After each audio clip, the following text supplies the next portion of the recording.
What's poppin', Tub Nation? Welcome back to Tub Takes. This is a VGC video podcast where we go over what's been making waves in the VGC scene. Today, I am joined by my co-host, Adi. Hello, everyone. Welcome back to Tub Takes. This is a special European episode, and I got to ask our special guest, Michael, how does it feel to not have a Worlds invite? Are you worried you're not going to get one this year? Oh my God. It's been a couple years. I am technically a little worried because this is actually the season I will play way less than the others. But I guess I just win Frankfurt. Okay. That's a good way to do it. That sounds like a plan. So yeah, we've got Michael here with us, coming off of a top 8 at the World Championships, and Victor also coming off of a top 8 at the World Championships. How you doing? Doing good. Excited to be here. I don't have like the cool Adi effects, but still excited. The hand waves are cool. You also got the purple light in the background. That looks nice. Yeah. That's looking good. Yeah, so we got the two best Europeans in the world here, without a doubt. I know that they're probably like trying to think of European players that are better than them, but no, you're the two best finishing European players at the World Championships. So you're the best Europeans without contention, of course. Of course. And we're gonna be diving into a couple of topics today: the World Championships, Regulation H, champions, some other stuff, maybe a bit about the circuit. If you guys have any questions for them, like how to pronounce Michael's name in German, let us know in the chat. Yeah, actually, let's get to that now before we forget. What was the question again? What's your name in German? Yeah, I guess. What's your answer, Michael? And nobody like can really pronounce it. It's Michael. Ooh, Mikhail. Not quite. Like the CH is like impossible for like non-Germans. So wait, do you actually Nothing pronounce good to try. them like not a CH, but like almost like a C and then an H? No, it's like like this sound I feel like doesn't exist in English. Like mich, like A very breathy sound. I got you. Oh, yeah. I don't know. It also doesn't exist in Spanish, as far as I Yeah, know. not at all. But it's like Hmm. when you say ich bin in German, like that sound. Yeah, at the end of- exactly. I'm not pronouncing it right, but okay. Rocco said the exact same thing in the chat here as well. How funny. All right. Well. Oh, that is actually funny. Yeah. Oh, no. Like Yeah. exactly the same thing. But yeah, definitely. If you have any questions in the chat, do leave them there, and we'll definitely get around to them. As well as if you're here now, but you'd rather watch this on YouTube, it's going to be uploaded to YouTube tomorrow on Adi's channel, CK49. Adi, you're listed as a raider from Michael's channel. I find that very funny. At least in my software, it's showing it that way. But yeah, the bot's still not working. Whatever, it's CK49 on YouTube. We'll get around to figuring that one out, or maybe it's just delayed. No, you just put that. No, that's just me. There was one more question here before we dive into it. A question for Michael. How do you not talk about what? How do you not? Love to know from a future experience in a few years. Yeah, I guess. I think Michael's the wrong person to ask for how to not top cut the World Championships because he can't stop doing it. So I don't think he's going to have anything good to say on this subject. I'm sure, though, Michael, you know what you're in for this year. Everyone's saying it. What are you expecting to finish at the World Championships in 2026? I mean, I don't have to go there. I already go top 16. I Yeah. also already said that in 2 years, I will just retire so things don't get worse. Because if I keep playing for 5 years, in 5 years, I will finish top 1024. And out of like 300 participants, that's probably not the greatest. Yeah, at this point, yeah, you definitely got to retire at that point. Oops, clicking on things I maybe shouldn't. All right, let's go ahead and dive into it for this week. So we're going to start off by talking about Worlds, of course. So we already dived into the results and stuff, but I would want to talk a little bit about your teams and how you got there, because I actually think you guys took very opposite approaches to the World Championships. Victor, you went with comfort, and Michael, Yes. you ended up completely changing to a new direction. we'll start with Victor here. Victor, I did you know all along that you were just gonna run it back, or did you Not try a at lot of all. different Not at things? all. Okay, not at all. Like when I finished NAIC, I was like, okay, this is a good team.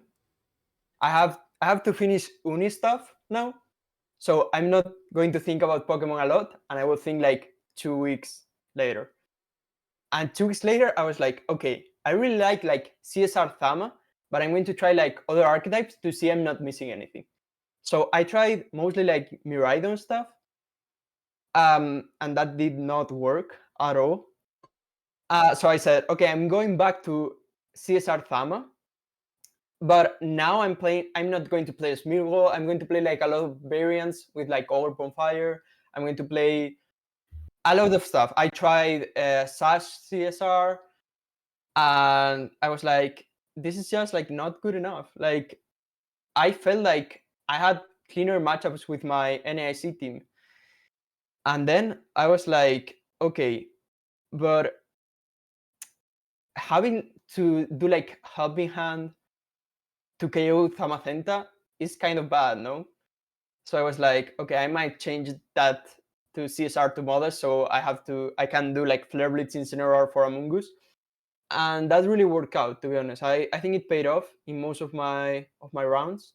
I think it was the correct call for like Smeargle, at least with Smeargle. So I'm pretty proud of how all the yeah all the preparation went, because one, I figured out like, okay, Modest with Smeargle, I think it's really broken for this tournament. Well, I tested a lot with Antonio, of course, and I think it was like pretty good because we know most of our lines already from like last two tournaments. But yes, it was like not like I was sure from NAC I was going to play that, like not at all. I really played a lot of stuff. When I've when got did you two come back questions. around to it? When did you come back to just kind of locking in on this one again? Like 1.5 weeks, or like it was like a month before Worlds. I was like fairly certain I wanted to play Smeargle CSR Thama. Mm-hmm. Like, and the thing I didn't know it was if Raging Ball was better, if Fire was better, if Instinct was necessary. But yeah. Oh, this is a good question on the chat. Everyone suddenly decided to run Decorate, but I was like White Guard the whole season. I think like White Guard just gave you like a cleaner mirror. Like I could just survive with my two White Guards and CSR, and also with like two White Guards, I wasn't that reliant on speed with my CSR. In NASC, I was thinking of speed ties, but now that I'm Modest, I'm thinking of like timid CSR. So like having two White Guards gave me like the edge in like most of my mirrors, I think. Yeah. And the corridor was, Go ahead. I don't know. Yeah, I've the got corridor, like I didn't like it. If it's not with tornadoes, I think it's just like you don't get to click it that often, you know? Mm-hmm. makes sense. I've got two questions about the Modest CSR. The first one Mhm. is like, when did you like when was the exact date you said, okay, I'm running Modest CSR? Was it 1 month before Worlds when you said, okay, I'm locking No. CSR Zama Smeargle, or Okay, so it's funny because you'll know like Sin played Modest CSR in like a Japanese local, right? I actually thought of Modest CSR like 2 days before that. It's funny because I didn't even get to ladder with it because I only thought it in like my mind, and I told Antonio at like 3 a.m. like, okay, we have to try this. And then like 2 days before, I was like, oh no, this is going to popular, like this is getting mainstream, you know. But yeah. it's funny, it's funny. I could tell you the exact date probably if I look up the message, but it's like 2 days before like the Japanese tournament. That's actually pretty funny because the other question was, you kind of answered it, but what was your opinion on the whole? Everybody knew Modest CSR is a thing, it is a trend. It was everywhere apparently on Showdown, from what Mhm. I have heard. What was your opinion on that? Were you happy about it I because was you mad. I made a was good modding. call? I was Or so mad. yeah, Like when I saw that like Sim playing Modest CSR, I was like, no, I want it. But the thing is, it also gave me a bit of reassurance. Like, okay, what I'm doing is not, I'm not trolling, because if someone else is thinking about this, it's good. But at the same time, I was like, I really thought this was going to be like the meta call for Worlds, and yeah, I talked a bit with after the tournament with Yuma, the national Japanese winner, Mhm. and he told me the same thing. He was like, oh, I was so mad that Modest CSR was getting popular because I was thinking about it, and yeah, but yeah, I think we all felt a little bit the same, and I do agree. Like Modest CSR felt a little bit like the Charizard, the bulky Charizard that was being played on 2022 Worlds. Mhm. That it was like the car, but everyone was running in North Ladder, like literally everyone. Yeah, yeah, I think to speak on that, I think the way that people pick up on these is just being very well connected through scouting the ladder or just Mm, talking with friends who have connections. That's, I guess, to answer the earlier question about it. Like, there isn't like a common pipeline. Like, there's not somebody selling information on the black market or something like that. It kind of just yeah, like spreads slowly. One person has the idea. Whoever, like, honestly, it can be sometimes difficult to trace who it originally came from. Sometimes multiple people reach the same conclusion at the same time. Um, and then ultimately somebody tries it at some point on like the ladder, and somebody else finds that and copies it, and they're just like, oh, this is actually a good idea. I'm going to do it. And then it spreads. Honestly, kind of like wildfire, usually because, not a pun because of Charizard, but because it's different. It's usually some idea that's new, different, challenging the way that we were thinking about the game beforehand, and everyone wants to think that they're smarter than everybody else, and they're like, oh, this person, they're definitely like the smart, ahead of the game person for thinking of this idea. I want to be a part of this train. I want to jump in on this and start doing this as well. Um, and then you might learn the reasons that was good, why it was bad, and whether or not it actually sticks around in the metagame after that point, it's not too relevant because Worlds is just like, this last final thing. You want to find the thing that, you're ultimately just going to try to spike this tournament, do as well as possible as you can at it, and then figure out the rest later. So, um, it is always really cool yeah. to see stuff like that pick up for Worlds. Yeah, I think low kick Koraidon's another really cool one. Though I don't know, I switched in my Chi-Yu on a low kick from Koraidon and took less than half, and I was like, wait, is low kick really it? This is kind of funny. Yeah, to Chiyu, it's not it. Like Chiyu, you do 20 BP, right? It is, it yeah, is. it's It's so ready. goofy. And we also saw it in the semifinals, I think, where Gio played against Hirofumi and he could survive moves from Koraidon with his Gio. That was ridiculous. It's so Yeah, goofy. it is kind of Uh, weird, but I think it was smart. 100%. Like getting the two-hit KO on Ice Rider without clicking CC to get drops is sick. mm-hmm. Yeah, Yeah, Also that part's Zama really and good. friends. Yeah. Yeah, it does more to like a Terra Dragon Zamazenta or whatever, or just any kind of neutral Terra. Like you're yeah. just getting the extra base power for fun with no drawbacks that close combat might give Like you. So that's low really cool. low kick is just good into restricted formats, like Of low kick, course. Rasnod. So uh, in this format, I thought about it too. Like we're not playing like low kick, Rasnod, and everything. I think it's also because power creep. Like why would I click Rasnod if I can click Astro Barrage? But it's like also it's one of the thoughts. It came up to mind when I saw like low kick Coridon. I had Max Special Attack Miracle Seed Among Us with Grassnot on my builder, Oh actually. really? Well, Yep. dude, wasn't Diego trying that on the ladder, dude? It was pissing me off every time I fight against that. I feel like Diego might have um, Diego's teams were making me so angry. Uh, yeah. um, okay, so one thing that I asked our two guests last week, Montana and James, basically, it's sub takes. We like our hot takes here. what would you say was your secret to success at the World Championships this year in preparation or on the day of play? Basically, like, you don't have to like reveal it all, like, oh, it was actually this like secret thing that I don't want to talk about, but like, what would you think was like something that gave you a bit of an edge or was like a bit helpful, a bit unorthodox in preparing for or competing in this World Championship? Honestly, it's weird. I don't really think I have one. Like, I would say it's like comfort on my team. Like, I was like pretty sure. Like, I literally have no regrets on my team. Like, I knew it so well that I think it gave me the edge on like a lot of the matchups. I knew like what they were leading me most of the time. I knew what I had to lead. I knew like my counters leads. I honestly, I think I played like some of the rounds even like flowchart. Everyone was flowcharted. So I think Mhm. like comfort is definitely it, and also like um treating worlds as worlds, and by this I mean like I'm playing with the best of the best. So Mhm. I'm always thinking about like the best play that they could make, and honestly like that helps a lot. Like realizing that your opponent is always playing like optimally. Like I think it's one of the things that like helped me a lot, like doing predicts and everything. Mhm. I feel you so hard. Yeah.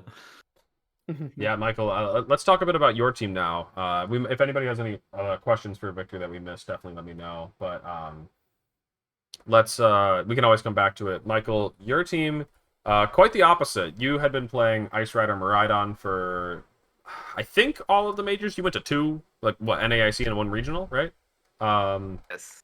so yeah, you played Ice Rider Miraidon. They were different teams, but same restricted pairing both times. And then kind of almost a complete 180. They're both top tier archetypes, Zamazenta Miraidon, or Zamazenta Shadow Rider and Miraidon Ice Rider. But yeah, this one very different than the other one. What caused you to switch? And tell us a little bit about, I guess, yeah, that story. It's actually pretty funny because after I also top cut the Smogon tournament, like I had a pretty good one with my Miraidon Ice Rider team there as well. I reached first on the ladder without losing a game. I had like 89 GXE. I was so proud and I was like, this is the team. But I realized that against good Kyogre teams, it is straight up not winnable. I cannot beat Kyogre, which seems weird with a Miraidon, but if I paired with Amoonguss or Rilla, trust me, my team cannot beat, or my NAIC team cannot really beat Kyogre. And I didn't like it. I thought many people would face Kyogre, and if I play against three Kyogre and I lose three times, it's awkward. And at the same time, I hated playing the game. This is what I realized in LAIC as well.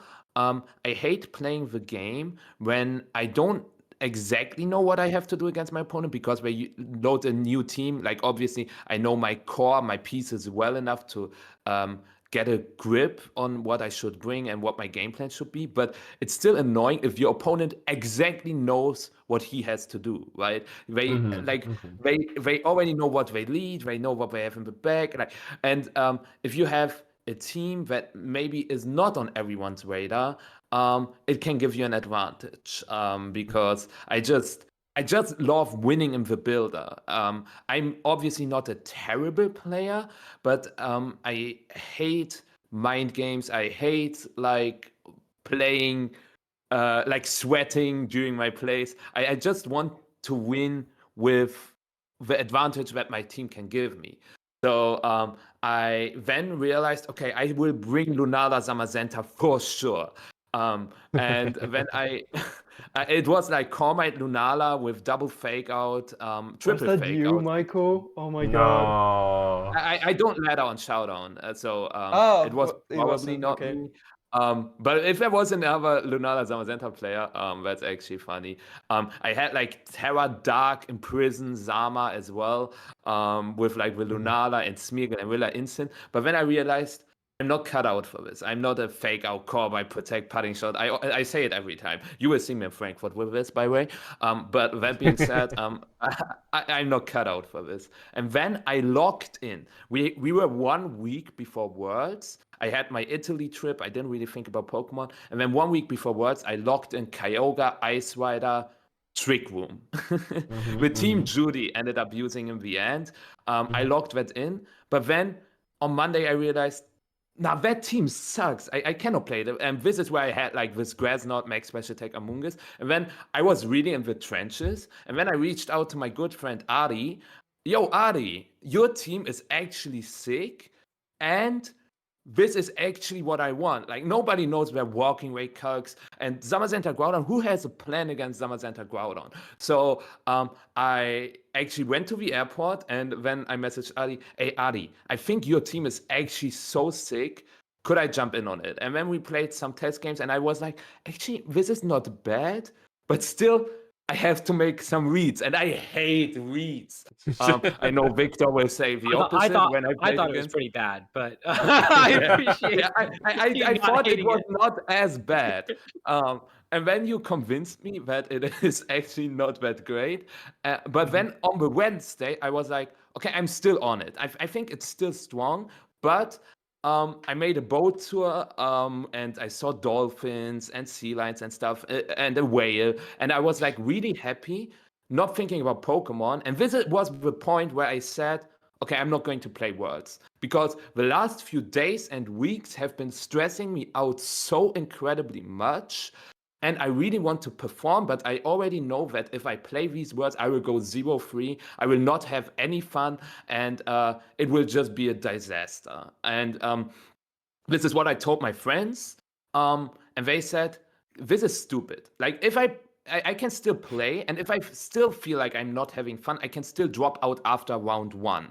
This is also what my other friends, Nails and Zach, who are also part of TUB, also told me on the first day. I should just play, and I can still drop out, because I put the pressure on myself. I really wanted to perform, because others also had expectations on me, and I had this twisted mindset that I have to perform no matter what.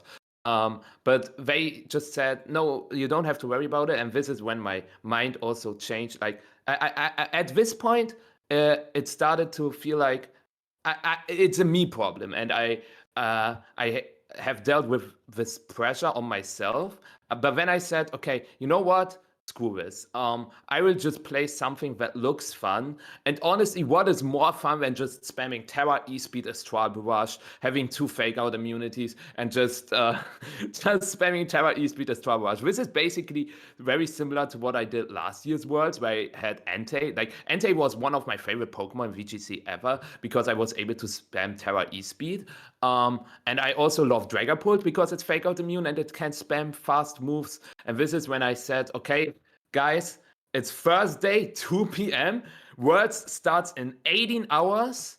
Let's just run Dragonite Calyrex. And this is when we thought about like partners, and then Zama Pao. Obviously, I always brought Pao to Worlds. I'm a Zama player. And this team also had a top cut in the latest we are, I think. And then we made some changes, EV spreads, moves changes, I think, as well. And that was it. This is how we ended up on this team. I played one best of 3 on Friday, 2 a.m. I couldn't sleep, and I just played one best of 3 at 2 a.m. Again, I did not sleep for the day 1. It is not recommended. It is just the way I do it, because you are going to ask me, what is like your secret technique? My secret technique is not to sleep, not to eat, just be in a miserable state, so that you will understand, because if you're in a miserable state, your brain will function in a different way. Okay, and this is what I've been doing last year's Worlds, and also for the regionals I've won, actually. It is not good for my body at all, and I will stop it for like Don't do regionals. this, guys. But Don't do this, please. Michael, what are you saying? But for next year's Worlds, I might do that as well. But yeah, this is how I ended up on the team. This is my secret strategy. And yeah, This is also how my mindset going into tournaments also has changed. The chat is so Yes. real. Like, I like how we got here, starting for trying to have fun. What? Like, No, I think he's right, because I got a full okay. like 8 hours of sleep before Worlds, and I did really poorly. So I think I there is will a point. say, I got second at Secaucus, and I did not get a single bit of sleep. Not because of like any types of nerves or anything like that one. I just had a lot of difficulty traveling there, and I took like a bus that got me there at like 6 a.m. And by that point, it was like, all right, well, there's no time left to sleep anyways. Because I don't sleep well on buses and planes and stuff. I did very well at that tournament. I lost round 1, but made it all the way to the finals. But it's still not anything I would ever recommend to anybody to do. Michael, when you were talking about the... go ahead, Victor, go ahead. No, I kind of get the like eating part, because sometimes when I'm like full, I think like worsely. So I like in tournaments days, sometimes I like eat like a very big dinner. Meanwhile, in the tournament, I only eat like snacks and Right. everything. But like the no sleeping part is crazy to me. Yeah. I think the food It is part, also that's good not advice. recommended. It is actually not recommended because I have really bad trouble like with a lot of things, with sleep, with my stomach as well. I do not recommend it, but it is what I do, and it is what I'm successful with. I want to jump in here and talk a little bit about the mental aspect about it, because Michael, you definitely went on a little bit of a roller coaster when it comes to feeling like the pressure for Worlds and stuff like that. It was actually really cool. I saw a tweet from Toller that actually helped me lock in for Worlds, and while I got day 2 and didn't do the hottest in day 2, it definitely helped take the pressure off me a little bit, which is something that I'm very bad about when it comes to prepping for tournaments, is feeling like if I don't do well, all the time that I put in for prepping was just like a waste. Like, what are we doing here? I put in hours of practice to go 5-3 at the tournament. Like, that's just so bad. But this tweet, I thought, put it in a good way, which is basically just saying, like, if you enjoy prepping for tournaments, then that time isn't really lost. Like, I still had a lot of fun being in calls with friends, prepping for the tournament, and just like talking about the game. Like, I love VGC, even if it stresses me out sometimes, even if it does like, make me want to pull out my hair when I can't figure out a matchup or something like that. But ultimately, like, the fun of tournaments is not just going to the tournament and getting a very good finish. Sometimes just prepping for it. Shut up, Brago. Sometimes just prepping for the tournament is the fun part, and then you can have even more fun if you do well. But I thought this was really good advice what Toller put in this tweet. So this was personally what helped me for it, and I think it's good advice in general.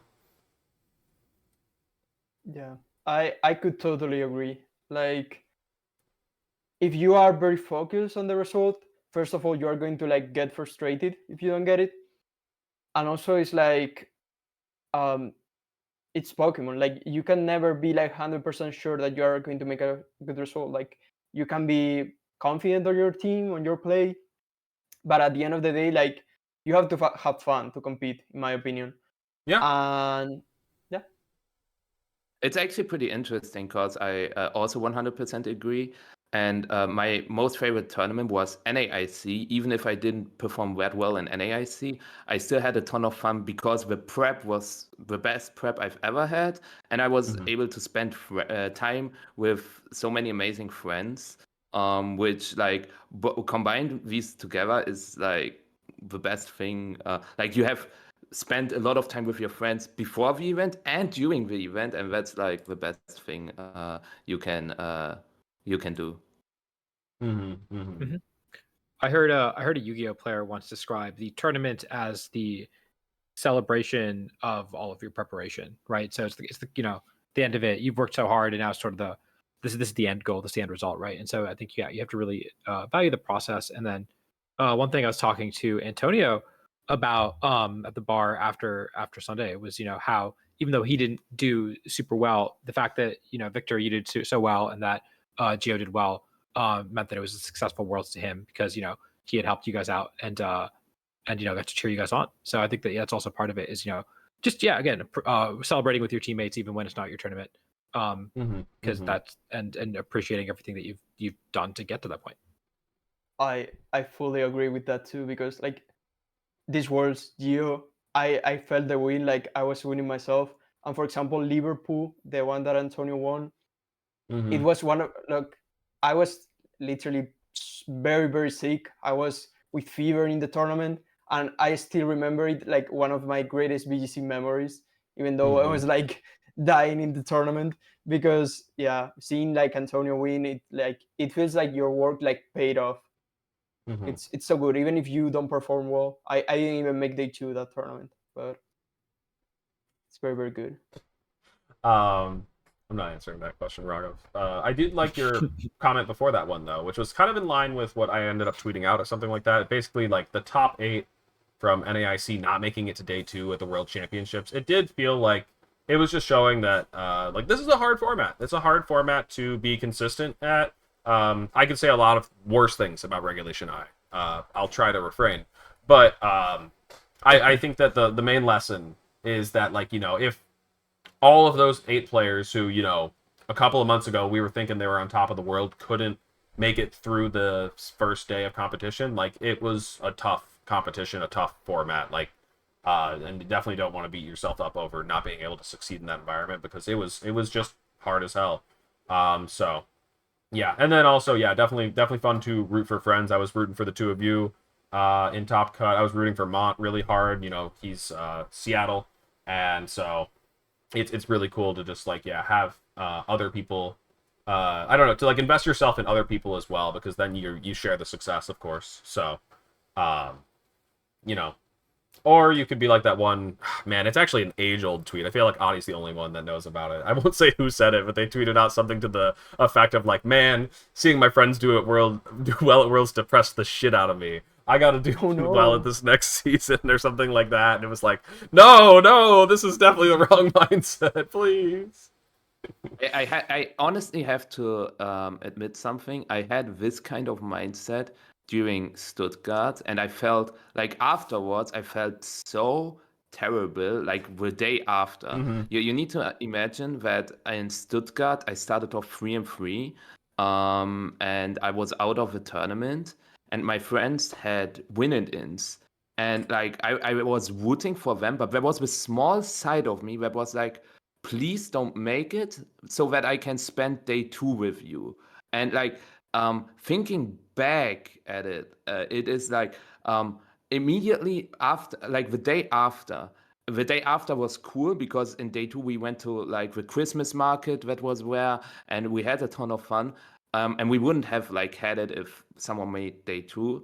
But at the same time, I realized how bad like my mentality was there as well, like in general in this 3rd season. Like it's crazy because it's my 3rd season, but I learned so incredibly much about myself, about my friends, like about Pokemon, about everything, that I'm really happy of. But I had like probably some really bad takes and thoughts during the season overall, and I will not let it repeat again. I think it's cool that you're being open about it, because I think that a lot of people do have a point where they have like thoughts like this. I don't think that like anybody's immune to them.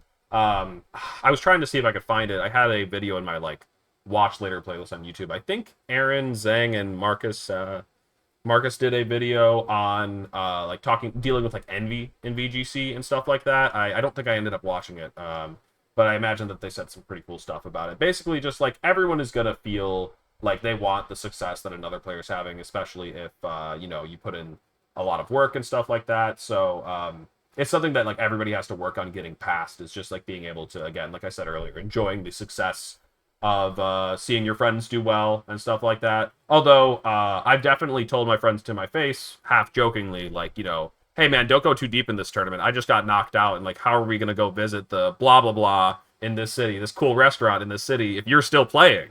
You know, like that is definitely been like a half joke I've said to people. It's just like, well, I guess in my situation, I've always got my wife to hang out with, but you know, the thing is when your friends are all doing well, it's like, oh, I'm stuck in the venue. That it does suck a little bit, but at least you're watching some good Pokemon from your friends and But you stuff can like help that. them. It's good because you can help Exactly. them. Like if you get True. knocked out, and your friend or like you are always going to. Well, I think like at least like not a close friend, but at least like a friend that you can help, and helping him in day two, like getting info or like preparing for the matchup, even like mentally, or even like uh, getting him food or something.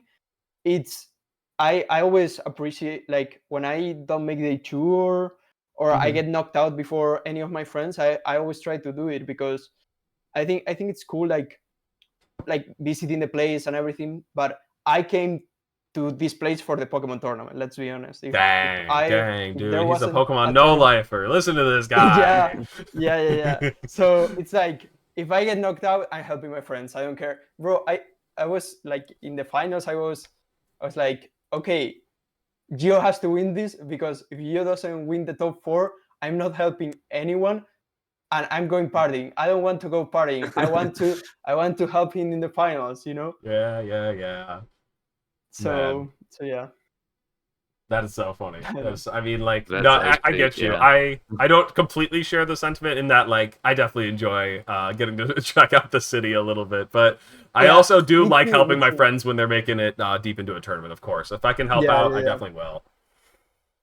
Um, yeah, for sure. all right. I think that But all of this on that talk. Go ahead, note, Ani. I was gonna say on that note, you were talking about. I know you guys stayed a couple extra days in Southern California. Tell me about your World's experience coming to the U.S. I don't know if you guys have been to California before. What was it like? And yeah, what did you guys do? I was here in 2017. It was my Yeah. first Okay. world champion, and I did some tourism with my father and my sister. But like it was cool. It was like we visited like Santa Monica, Hollywood, like Venice Beach, and like the Hollywood sign and everything. And it was pretty Sick. cool because like visiting everything after the tournament with no stress. It felt like kind of a reward for like the tournament. Like we stressed so much, we prepared so much, and now we can like visit. My friend won the world champion. I did great. We prepped very well. Like there's no regrets. Now I can visit like with nothing on my mind, and like staying with a lot of friends. Like a lot of the UK players, the Irish player were there, and we did tourism together. It was a very cool experience. I would like to do it more, of course, but at the same time, it's difficult. It's we go for the tournament, and if you are studying, if you are working, like you Oh, cannot stay like more days yes. Yeah. than the tournament. But definitely like Worlds always feels like a little bit better in general, not only because the tournament is better, because honestly I do like international like ICs more than Worlds, because I feel like it's not the same thing, but you play great Pokemon and you are not that stressed, in my opinion. So Mhm. those are my favorite tournaments. But the Worlds, after Worlds, like the visiting the city and everything, I just do it at Worlds, and I think it's pretty really great, to be honest. Mhm. Interesting. What about you, Oh So Michael? yeah, and for, for Disneyland on Of you Monday. course, were you Disneyland. Yeah, yeah, you yeah, were yeah. visiting Disneyland Yeah, yeah, yeah. afterwards or before Worlds? No, after on Monday. Okay. Yeah, Nice. Ah, yeah. cool. That's It was sick. very cool. Michael, what I about We were you? like, I oh, yeah. I unfortunately was not in Disneyland because the time was a little rough. The thing is, I was in LA last year when I sold my my trophy card. I decided to give it personally instead of shipping it. So I flew to LA. I was there for 5 days. Obviously, I played a local. What would you expect? Like doing vacation? What do you mean? Like I played a local. This is when pretty much Electabuzz Volcarona was born. It was Regulation H, funnily enough. Yeah. And I did some touristy stuff when I was alone. I but it was not a lot. And like this week, it was or this time. I arrived Tuesday evening, so there was nothing much to do. Wednesday was cool because, as I said, we made the boat tour, seeing all of this great Pacific Ocean, I think it was, and also we were like visiting Long Beach, Huntington Beach. Those were some good places. And yeah, first day was Pokemon Center and like get at least a little bit of prep. And then yeah, I already flew back Monday evening. So on Monday we still, or on Sunday rather, since we were not allowed into the arena, which is a shame. We decided to visit some beaches again and also just go through the city, just having a good time. But yeah, I would love to do more. I also said that for regionals, I always wanna stay one day longer, but as Victor said, it is just not possible, unfortunately. And when it's like you arrive Friday evening, you play regionals Friday, Saturday, Sunday, or like not Friday, but you don't have a lot of time on Friday. You play them Saturday, hopefully Sunday. It's not granted, but even if it's not granted, as we also said, if somebody in your friend group makes day two, you are there, and then you fly back Sunday evening. So for regionals, it's rough, and that's why I also agree that internationals are cool because I really enjoyed LAIC, Sao Paulo, because I stayed there a little longer and I was able to do some fun stuff, which I didn't think of doing for regionals or even worlds. But nothing beats Yokohama and Tokyo in 2023. There was so much to do. I enjoyed it. But yeah, so I think LA is not, or in general, California is not cut out for me. I heard San Francisco isn't the greatest city either, but we will see. Well, what's your opinion on San Francisco? I like San Francisco. I haven't been in a long time, but I think that it generally like is a city that is easier to get around than Los Angeles. Los Angeles is so huge and sprawling that if you want to go anywhere, you have to call a cab, call an Uber, or drive there, and so you feel like you're kind of stuck a lot of the time. And also difference also being that I believe we're actually like in downtown San Francisco, or at least like in the city, as compared to in Anaheim, which is just so far away from everything. So this world's was kind of honestly like one of my least favorite worlds out of the ones I've been to, just because Anaheim was not very interesting. No, I agree. And It is not. whereas San Francisco, I think, is gonna be really fun. Yeah, I think it's also the worst worlds for me. Like, I mean, Japan, sorry, and Hawaii, sorry. Like, I don't know. It's just rough to Right, get on this level. Yeah. totally. Yeah, I feel Japan was the best by far. And then like Hawaii was very cool to visit. Like competing with those two is a little bit difficult, but I guess like I enjoyed like I liked Anaheim Worlds. It was like not bad, but I heard like San Francisco is even better. So let's see. Right. I'm I mean, yeah. I was at the San Fran Worlds, 10 years ago, so I don't really honestly remember it that much. It was my first Worlds. I do like remember those aspects, but I definitely spent a lot of time in the convention center because of that. So I don't remember a lot about San Fran. I remember a lot about the tournament, and stuff like that. Definitely looking forward to it. I want to, experience the city a little bit more this time. So, planning on doing poorly, I guess, is what I'm saying. I'm gonna, bring a really bad team and get knocked out on day one. Nah. No, At least you don't have to spend that much time on prep. Like, I know that people say getting months together isn't that hard in SV if you have the resources, but it always still takes me 2 to 3 hours, and I hate it. For champions, it's going to be faster, right? San Fran and Midwestern, Probably. leave me alone. We can only If you, hope. have the, if you have the money for it, yeah, it'll be faster. Just gotta Oh boy, nah, it's no pay to win. Don't worry. Keep telling yourself that. Oh no. It's so Man, I actually don't like. I remember saying this before the show, and like it's funny. Like I don't really actually have anything to say on the subject of NA versus EU. It was something I thought about bringing up, but like so it's annoying. Could we stop? just. I know, like I'm now on that part of the coin. I know, but I said that it was annoying like 2 months ago. When it don't was get it. cool, yeah. All right, so I get it. Now that NA is on top, we should not talk about it. Sounds good. We'll move We on. should. No, We that's not should. what I'm saying. Europe is the Right? best region. Nah, Yeah, but let's check Ben build. I would say Europe is the oh best. my God, no, Ben no, build is don't toxic, bring up that Michael. The page. fact that you would even No, no, bring no. it up is actually so crazy, dude. Okay. No, no, but no! like- Don't bring out that page, please. No, but it's funny. It's funny because I always say it because I have like so many American friends that I always bring it up. Like I'm defending Europe, like, and now even like I'm defending Europe even in like the official stream. You know, Don't worry, like I in the have no official stream. friends, and I I'm not don't know if you defending saw the video. anyone. Oh yeah, in the when Joe did his segment with you, yeah, that's pretty funny. That's Yeah, pretty yeah, funny. That was good. It was fun to watch that. I got to see that a little bit. It was. It was. I It was. we were, oh yeah, somebody mentioned Japan. Japan, yeah, Japan of course the best region, of course.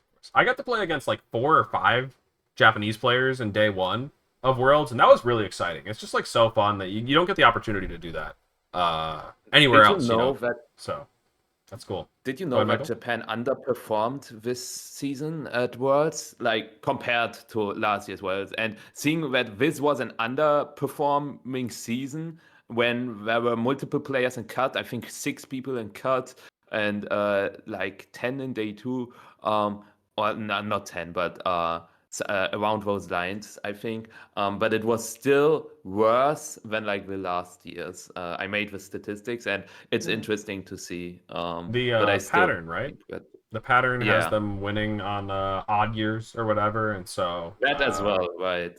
right? It was supposed to be Kinugawa's Worlds to win. The Japan Nats champion goes on to win Worlds in odd years. So Yeah. pretty funny that did break this time around. All right, so I think Yeah. go ahead, Victor. I do think they underperformed a bit, right? Because like if you see like Asia as a whole region, and I think like they had like the same number more or less of participants that EU and NA had.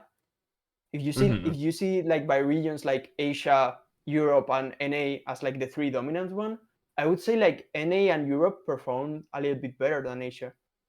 Europe But I performed still pretty bad, I think, because there were only 13 players in day 2, which is quite terrible. There were 20 players of NA, and but I didn't want to interrupt you. Go ahead. Sorry. no. It might be right. It might be right. Yeah. Like definitely it was like NA Worlds, honestly. Like they Yeah, it was performed really, really NA's well. world. Yeah, 100%. but like I do agree that Japan is the best region, and for the best region, they perform like Europe more or less. So I see. it The was thing is, definitely Adi them. always listens in for the quote for the thumbnail. He's gonna just slap Victor on the thumbnail with "NA is the best region" or something like that. No, Was definitely it, not. he never said that. Easy. He said something. It was in NA World, I think, is what he said. Okay, That you was can the stop quote. that. But can stop also, that. Adi won't put anything that makes you look bad. Don't worry. Unless he Felix. Most likely. Most likely. Depends on how I feel. Yeah. Okay. I've got another crazy fun fact for you that Go for I it. have to share. Did you know that there's a player who made Worlds Day 2 since 2015 and never missed? What? Is They this? too? I feel like maybe my guess is I know the answer for the person I'm saying is wrong, so maybe it's not gonna work. But is it Cedric or no? It's not Cedric. Okay, Cedric said he he's 3 didn't for play in 4. 2019, 22, 23. Oh, you're saying they 24. played all of them? Okay. Yep. Was it Nils? It was Nils, yeah. Nils is crazy. What? Yeah. Wow. I know that Michael crazy. here is 3 for 3 on Worlds Day 2s. In fact, Worlds 3 for 3 on cuts. I think my Day 2 rate is like decent. at the World Championships. I think I'm like 5 for 8 or something like that. Like I'm pretty happy with it That's because actually pretty good. Yeah. I've missed. Yeah, I think I missed in 18, 2022 and 2023. I think, but I've made it. Yo, back-to-back day 2. Let's go with Electabuzz. No, you didn't bring Electabuzz this time, but you should have. No. But yeah, I did do it last year with. Well, it was a weird team. It was like, but the funny thing is, this was actually, I said this on the last episode. This is technically my best Worlds. I finished 44th. Last year, I got 49th with an 8-3, losing my winning in to make it into the top cut. Technically, 44 is a higher number than 49, but like, no, I think last year was definitely a better Worlds than this one. Still, Yeah, yes, but also like this World's day 2 is small. Like day 2 is like what 55 Yeah. people or something like that. Like making day 2 Yeah. is harder than it is making a normal Worlds. Even though the record is the same, I really do think that the fact that it was smaller just meant that it was harder to get the higher placements. Fair enough. I'm forever kicking myself because like I lost to Wolf in the last round, and I didn't think that there was actually that much stakes on it. I would have snuck it. Like you can see, I'm the highest 6 and 4. Wow, my res crazy. Oh, you would have been top 32. I would have been top 32. It would have felt like a pretty dishonest top 32 because like I didn't have a chance at making cut. I wasn't the person that lost their winning in, but I would have definitely made top 32. But I mean, I wouldn't be, mad at myself for having $5,000 more and a top 32 bag, you know. Okay. Actually, you okay. don't get $5,000. Yes. I wanted to don't? talk about that. Yes. Oh, so Yeah, they that don't is do that? so stupid. Why? Is it you only wanna the- go ahead, Rico? Victor, go ahead. Like, yes, Carlos Cabal, he made 2 top 32s in Worlds in a row. 0 money. Like in general, in all Pokemon career, 0 money. 1. Like it does not make sense that we get top 32 prize at EU, like at ICs, and not top 32 money at Worlds. Wait, I thought it was top 32 money. Dang, you're right. No, I'm seeing top here. 32 gets a hat and they get like a messenger bag and a card. To be fair, Oh. So they do get these something. things are cool. But top 16, they could have at least made top 32 $2,000, honestly, because Yeah. I mean, it's going to be crazy in this upcoming season. They kept top 60, and what you need to understand is that we will have probably like 10 to 12 players in cut because we will play one extra round, right? So people will bubble in for top 16, which is kind of crazy. At least we don't have the opposing thing where if you are in top cut, you can still don't get money, if you understand what I mean. Like this is what happened to Yes. Carlos in this season, for example. This cannot happen anymore, but people can bubble out of prize money from now on, which is also not great. Like, but also making a hard top 16 cut is also not great. There's like no perfect solution, unfortunately. I don't know what I like more though. Just make top 32 prize money, and that's it. Yeah. That's like the best option. Like if you like some people with X3 that they get money, and of course like being 33rd feels bad. Like Right. I got 33rd last year, and even without money, I felt very bad. But like, I guess it's a better solution than the ones that don't make top cut or bubbling out, like out of money and top cut and everything. I think it's better in general. Like So, even if it's not funnily high. enough, yeah, I agree with that. Funnily enough, we summoned Carlos in the chat. Right. Welcome. And yeah, I think the biggest problem is it is just super good that they adjusted the pricing, I think, last season, right? For regionals, internationals, worlds, like more pricing in general.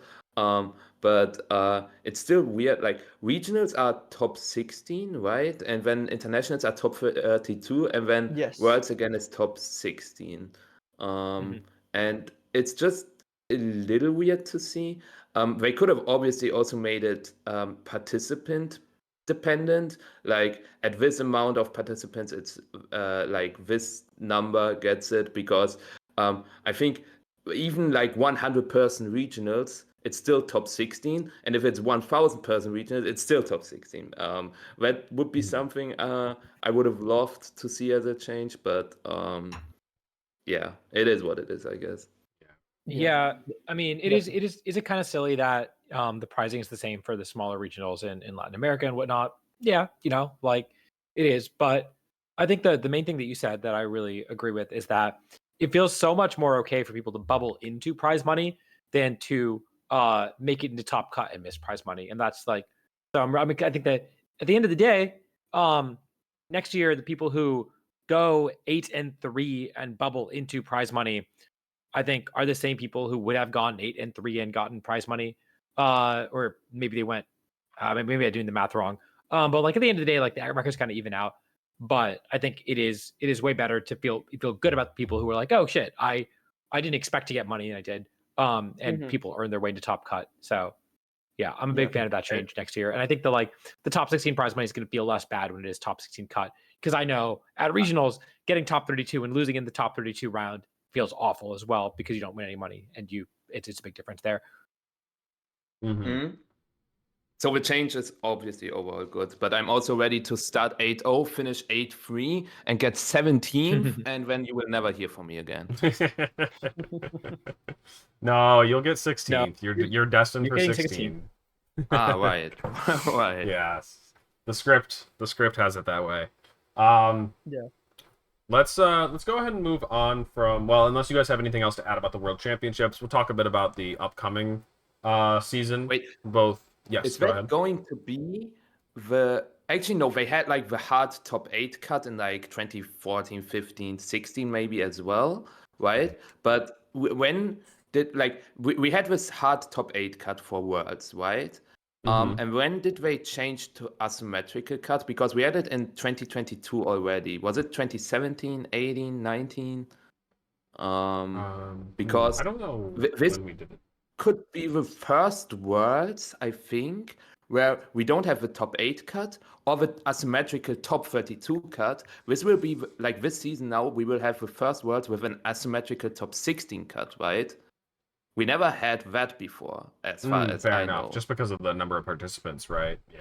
I guess that's just how the numbers shook out. Yeah. Yeah. Also, Lily, I got 6th, not 7th. But this is important because I'm doubling now. I will be 12th next season, which is maybe cut, maybe not. We will see. Fair enough. Fair enough. One thing really quick I want to ask you guys about next season, just a quick one here is, what do you think we're going to be playing in December? Victor, what's your guess for December? And like whenever, January or afterwards? This meta again. Regulation I again. It seems like a pretty safe guess. Michael, what about you? 100%. My guess is like, what do you understand by way with like they said until November? Is it November included or November excluded? November I had included. A big discussion about. November Yeah, I said it as well, included. but so many people told me it's until October, end of October. But No. so until end of November we will have this, and then champions will get released either January or February, and then we will have December, January, and February, and March maybe as well with Reg I. So EUAC will be Reg I. You hate to see it. And then April, May, June, July, August. Actually, 6 months is maybe a lot for one format. Maybe we will have two formats and champions. But like March, April, roundabout, we will get champions 100%. So I'm with Victor there. I'm saying the same as well. Go ahead, Adi. The only thing I could see not happening, I think it's going to be a repeat format. I'd be shocked if it wasn't. And the only one I could see them going back to that's not Reg I is Reg F, because they never repeated that one either. But yeah, those are the only two that I could think of. Like, I'd take it over I. G 3.0. What do you think? I think I hate Reg F more than I hate Reg I. I think I'd rather do Reg I again. I won a tournament in that one, so I guess I'd play it, but I'm also not huge on it, so. Was like F the Combine Raging Bolt format? Yeah, why does everyone call it that? It's so funny. That's literally the only thing people return. The only way people refer to Reg F is that's the Combine Raging Bolt one, isn't it? Yes, it is. I didn't like that format. either. He likes I- it. Oh my god. Says take me back. Did you also Oh. want Japanese balance, Victor? Yes. Yeah. I was either with that That's or, why or you with, liked it. He's a basic Oh. boy. with Chiyu. With Chiyu, I also played Chiyu Flutter. Oh, so spicy. I So remember spicy. that. Did you optimize your stats for the mirror so that if you went to time in the mirror you would win? I remember people were doing that. Yes. Yeah. Oh my god, I'm quitting this. going to time in the calm mind mirror is I so cannot depressing, leave. dude. My green screen is in the way of leaving. I'm trapped. I'm literally trapped. I thought it was a myth. Until this point, I thought it was a myth. Oh man. That's so no, I believed it. I believed it the whole time. Yeah, it seems like at least we're all in agreement that it's got to be a repeat. If we're repeating G and we're repeating H right now, like there's no way they have something new cooking. But also, Champions isn't going to be out in time, so it's just going to be a repeat format. Which imagine one? J. What do we? Imagine No, it won't be J. I will unless we get raids. It's not going to be J. That's my opinion. Yeah, But no way, no way. Also, in-game ladder, that I hate it. It is stupid. My It is content. stupid. I will say, somebody said Reg G Part 3. I will take any format in Scarlet and Violet's history over a third G. Honestly, I don't even know if G is like my worst favorite format. It might be, but like I just don't give it to me a third time. Mine is. Please Yeah. no. What? Please Why no do you G. hate Reg G so much? Guys, where's Reg C? Where is Reg No, C? Reg C was amazing. Reg C was the best one. Reg C was excellent. What Reg do C you was. mean? I one think of the C best was formats good. we've I ever think C had. was good. I played one Reg C tournament with Gothvitel and I wanted to kill Because you Oh, played Gossitel. Like, that's on you, honestly. Yeah, Reg D was great. Reg D was great. No, Reg No, D. Reg D's the no. one I know you got. He was you a guys prime. at Worlds in, but I hated that format too.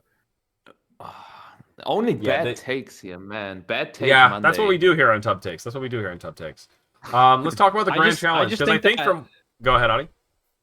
formats are as good as how many Urshifus are allowed in them. Yes. And that's Oh really my the number God. one metric. Nah, no. Sorry, not Reg D, not Reg E, not Reg F, not Reg G. None of those guys. Don't want them. See, There's less Urshifu, so it's a little more okay. Urshifu is a big money getter for me. I will never bring not Urshifu again. I will bring Urshifu to Frankfurt. You guys cannot stop me. I think somebody's gonna stop you. Hopefully. Yeah, he's bringing Quackable. Actually, you know what's the real one is the Dunsparce, right? Yes. Wait, why Yeah. why are you comparing Urshifu with the Dunsparce? Because of Hyperdrill? Hyperdrill. Mhm. What do you got? What's I your lost- Urshifu Pokemon? My Urshifu co-Pokemon Tauros. is... It's Tauros. Tauros looks like a bull. So it's bull. bull.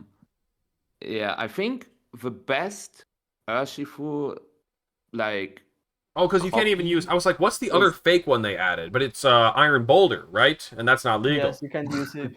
Nah. Yeah. It's Sneasler. It's Let's say it. Phantom It's Force. Sneasler. Boom. Well, Sneasler's... Nah. Yeah, I don't know.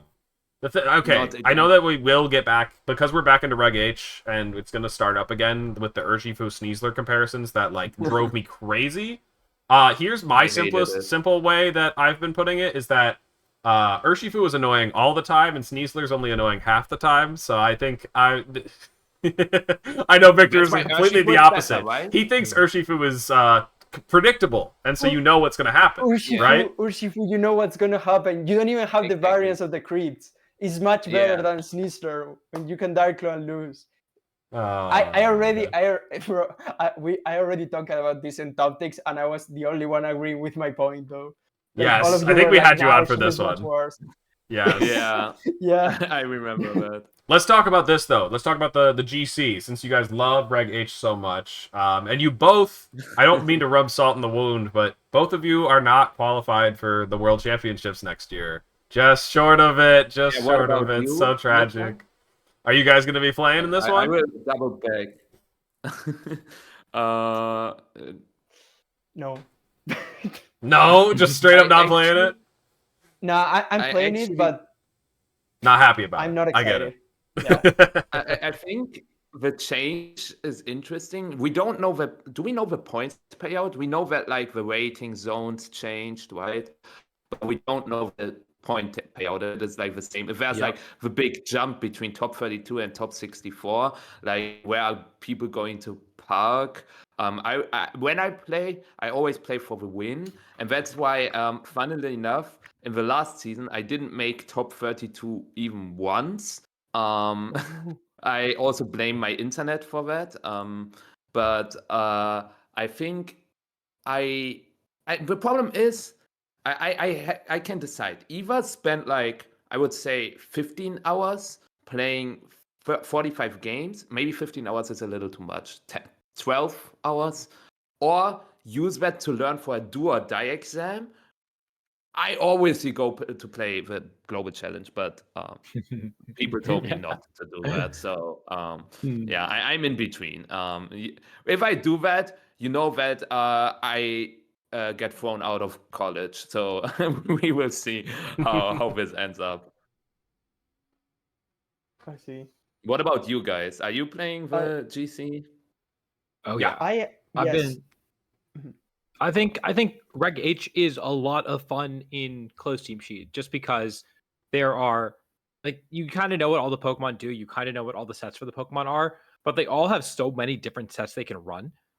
So there's a lot of variability in each game, and I really do miss that part of VGC. It used to be that you had to try to figure out what moveset your opponent was on, play around all the different options. And that's something that's kind of lost from OTS. And it can be very like, toxic in other formats, right? Playing the Reg G GCs felt pretty miserable because all the power was concentrated in your restricted, and so you get cheesed out of your restricted, you lose the game. In Reg H, it doesn't feel like any one of your Pokemon is so important that you can, if you get cheesed out of it, you're going to lose the game. Maybe for some teams that's less true, some teams that's more true, but as a result, it just feels like you're playing close team sheet Pokemon at its best. There's so many different teams that you can build, so many different strategies you can use, and I've honestly been playing more of that than I have been playing open team sheet, which I guess we can loop back to not knowing this point about circuits because I don't know how to prioritize this versus Pittsburgh, but yeah, that's kind of where I've been playing Reg H. I've been playing a lot of GC prep, a lot of best of one, been having a lot of fun. Alex, I think you have too. What do you think? Yeah, I'm loving it so much. I think we were talking about this a bit before, and even if, Victor, you are not too high on Reg H, you agreed with me on one thing, which is that it feels like you can have a bad early turn or early game, or some point you can get something wrong, and still come back in the rest of the game with clean play, maybe making a read or two. Sometimes it's not even necessary. And that's what's cool about these lower power level formats, in best of one or best of three, really, is that, yeah, just the whole team is more well-rounded a lot of the times, and so usually when you have a bad turn in Reg I or something, you might lose like a restricted Pokemon or something like that. It could be very difficult to come back from. But if you lose your Dragonite, you still got an Ursaluna, you still got a Golden Go, you got an Incineroar. Let's make it work, you know? And so that's what I really like about these formats. I do think it's the best format to play best of one in that we had in a while, for sure, because of what you said. I completely agree. But I'm also like not too hyped about like the highest ceiling of the format being toxic Pokemon. Like the highest ceiling of the format, in my opinion, are Pokemon like Sneasler, are Pokemon like Dragonite. And of course, I do not like that being the top of the format. What about Jumpluff? Jumpluff's fun too. Yeah. don't talk me about that Pokemon. Don't talk me about that Pokemon. But like, yeah. But at the same time, I think it's one of the formats I had most fun when I was playing it. So let's see. Maybe I'm negative right now, but I really had a lot of fun when I was playing the tournaments though. So let's see. And I think the GCs are going to be better than these last GCs. These last GCs. I don't even remember. I think I deleted them from my mind. But yeah. Michael, what are your thoughts? Do you have some, it seems? I do have some. I mean, I've only played 5 games on the ladder today, and it's been Mhm. stressing me out. Because I felt the other way around. Maybe it was due to my teams, but I felt like if I get this turn 1 wrong, I immediately lose the game. What? And I didn't feel like that. Yeah, okay, I can blame my teams. I can blame myself, maybe, but I didn't feel like that. In Reg I like with the Ice Rider Miraidon team, I was able to hit into protect or do some mistakes when like the team was still good. It was not good for Worlds, and that's why I also dropped it. But when we created the team, I made so many like suboptimal plays, but I was always still in the driver's seat. So it obviously also it comes around with which team you are loading, right? I think with Rain, for example, you sometimes have these mind games which thought you are going to target with Basque Legion. Also, the problem why I also hate the form. No, I personally do not hate it. I just do not like it. These are two Mhm. different things. Um, That's fair. Sucker Punch mind games with King Gambit, since King Gambit is a top tier Pokemon, and Sucker Punch mind games. I mean, I've been a Smogon player. I've been there so many times, and it never changed. It's always been terrible. And also what Victor said, there's so much variance, like Sneezer, and also Dragonite. Like you can hit 4 scale shots, you can hit 5, you can miss. I guess the best part is to not play scale shot, but then there's also Heatwave Magma, Blizzard Ninetales. I can keep going and Heatwave going and Magmar is one of going. the first things I think of when I think of Reg H. Yeah, I agree. Maybe Why? Heatwave Willow Charizard? Wisp. I I don't mean, know. Will-O-Wisp and stuff. Overheat Torkoal with Eject Pack. And I felt like in Reg you didn't have like that much variance. Like Shadow Rider clicks Astral Barrage, what it's going to do. Zamazenta clicks Body Press, maybe crits the opposing Zamazenta, right, Victor? And Dude, I you basically stole the thing out of my mouth. As I was going to say, I actually hate more getting crit by Astral Barrage than getting, like, I don't know, hit by a Sleep Powder or something. Like, I lost the one odds set at of a Worlds to getting crit. crit by No, Astral, and it's no, no, just no. like, it makes me You, so mad that that move can have a you need to secondary effect understand on lock it that on. that my Zama critted so many body presses. It was great. I had a great tournament. And Oh my god. yeah, but overall, I just I do like variance a lot. Otherwise, I would just go back to chess, right? But Right. it can be too much. It's Mm-hmm. important Yeah, to not be too it's much, and this is what it's difficult to make Reggae. to make teams that get less affected by variance this format, because when you are trying to like prepare for direct cloak with cover cloak, blah blah blah, you are missing the sleep powder, or you are missing like the scale shot resist, or you are missing, I don't know, um the feature resist of those. So like it's so difficult to make like a team that doesn't get affected by any variance in this format. But at the same time, I feel like being less power level, if you get like, I don't know, Dark Cloud Parrot, you can still get back in the game sometimes. Sometimes you don't, but I don't know. We talked about I this think you can beforehand. more than that. Victor, I you think that did really well in the last Regulation H run. Like you had so many strong finishes. Remind us again. It was you had a top 16, a top 8, second at an internets, second at a regional second as well. at regional, at the GC second, like top 8 at Gdansk. But yeah, I really had so much fun, because like my three best tournaments are also like one with each team, so I really liked it. Yeah. But at the same time, it really feels difficult right now when the meta is like kind of established.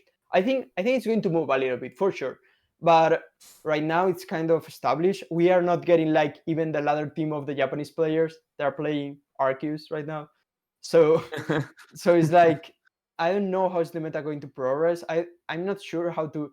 I'm trying a lot of stuff. I'm trying to like be creative right now, because we don't have like any nearby tournaments, even though like the GC is in a week. But yeah, it's difficult. It's been hard for now. Like I keep getting Dark Cloud sleep on ladder, so not great. Yeah, I, I get the That's complaints like about what ladder Dark Claw. does to you. I think- recommend not laddering, so you don't get it. Actually, that's a question from forever ago that I think I saw and we didn't address. I think Raghav asked it. Said like, Michael, how much do you ladder, if at all?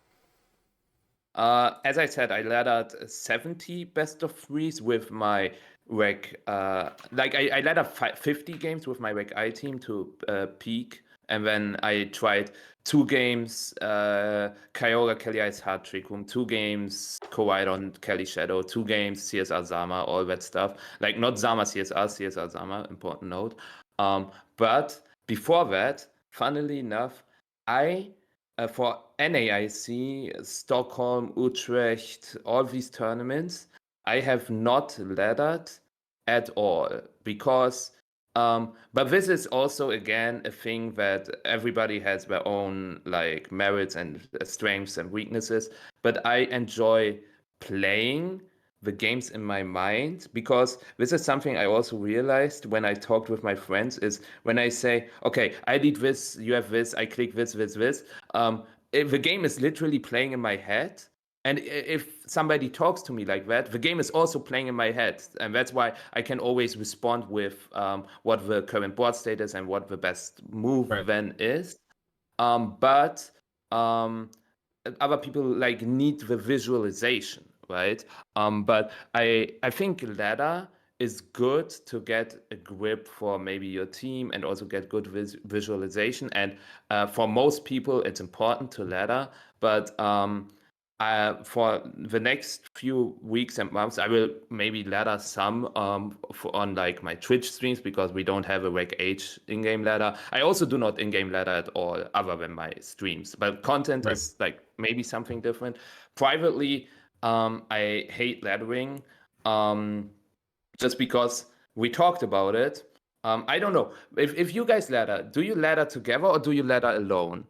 Michael, you can't say you hate ladder if you are like first in every Showdown ladder ever. Like yeah, but that was that was for a challenge. Like after I completed that, like it's over. Okay. And I just generally think that if you ladder alone, like laddering with friends is maybe something else, but then at the same time, if you ladder with friends, you gotta keep in mind that you keep it productive because it can get pretty unproductive if you just troll and joke around, which is fun, but as I said, not productive.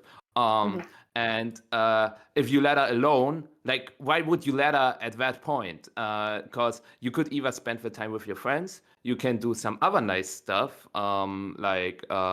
there's a lot of stuff you can do. Everybody has hobbies. Everybody has like things they want to do. It's good. It's good to Ladder practice, is not Michael. a hobby. Ladder is not a hobby. It's good to practice, Ladder Michael. is not a hobby. Yeah, but how are you going to bot review yourself if you don't have ladder games? This is what I did all the time. Like for the entire season, outside of these 50 ladder games at the end, I have not played regulation H, G, or I ladder for the better. And actually, let me jump in with a third opinion, not my own actually. Victor, you said how are you gonna? Did you say VOD review, like review your own sets? Yeah. Fede was the one that was saying that was fake as well. He said that he doesn't in his video with Darsh. He said that he does not. Crazy. Fede is crazy. He said he does not watch any of his own like replays or anything like that. He will watch them back in the middle of like a set, like after game 1 finishes, he might watch the turns play out to be like, oh, what happens here or so. But he says that he thinks that like VOD review, replay stuff like that is a little overrated. And I was like, I don't know, this guy won internet, so maybe his advice is pretty good. But yeah, I thought that was kind of interesting. But I wonder if he also ladders in call a lot, because I do think that if you're laddering in call and you're getting that feedback immediately, then it's less important that you are looking back yourself. Yeah. How much do you ladder, Victor? How much do you ladder per day? I ladder quite a lot, actually. Like I think it's pretty important, and like I usually ladder with Antonio, or if I'm alone, we try to both review each other. I think it's good. Yeah. What I like about this conversation though is that like we could all disagree, but the merit to both sides is there. Like the strength of the argument for both sides is there because like both sides see success. You know, like Michael's gonna say like I don't think you should ever ladder, and then he goes to Top Cut Worlds like 3 times in a row, and you'll be like, all right, How I guess did that you works for practice? you. I don't but- understand. I don't I understand. think that is also I think I played through the ladder. That is also what you need to know. Like I have like 60,000 games of random battles roundabout. Maybe Where is that 50,000. relevant? What's the relevance? Objection. No, like what I want to say is that I played so much ladder, even if it's other formats, even if it's not VGC related, that I cannot feel something if I ladder anymore. And I no, He's like, numb. listen, He's numb. no, like I just cannot enjoy laddering.